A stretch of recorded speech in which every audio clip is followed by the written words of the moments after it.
तिकडे मराठवाड्यातल्या 8ही जिल्ह्यांमध्ये एकूण 224 गाव आणि 96 वाड्यांना 379 टँकरद्वारे पाणी पुरवठा केला जातोय। हा आकडा आता थेट 400च्या उंबरठ्यावर पोहोचलाय।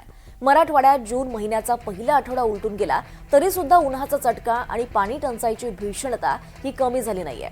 मान्सून लांबलाय, त्यामुळे संपूर्ण विभागाची पाण्यासाठी 10 दिशा भटकंती सुरू आहे। एप्रिल महिन्यापासून सुरू झालेला हा पाण्याचा संघर्ष आता अधिकच तीव्र झालाय। एकेकाळी टँकर मुक्त असलेल्या गावांना सुद्धा आता पाण्यासाठी टँकरवरच अवलंबून राहावं लागतंय। बातमी बीडमधून आहे। बीडच्या श्री क्षेत्र पुरुषोत्तमपुरीमध्ये गोदावरी नदी पात्रात बोट उलटल्यानं 2 महिलांचा मृत्यू झालाय।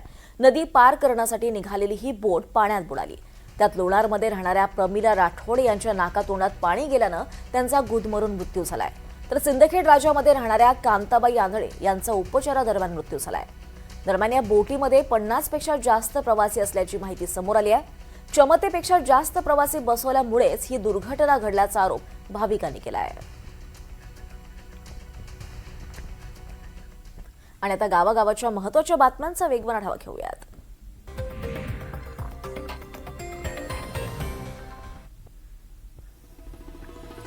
नाशिक विधान परिषद निवडणुकीत गोकुळ गीते आज माघार घेण्याची शक्यता आहे। तोडगा काढण्यासाठी गीते बंधू मुंबईत तळ ठोकून आहेत। दरम्यान नाशिकचा तिढा सुटत असला तरी जळगाव विधान परिषदेत मात्र रेश्मा काळे निवडणूक लढण्यावर ठाम असल्यानं बंडखोरी कायम आहे।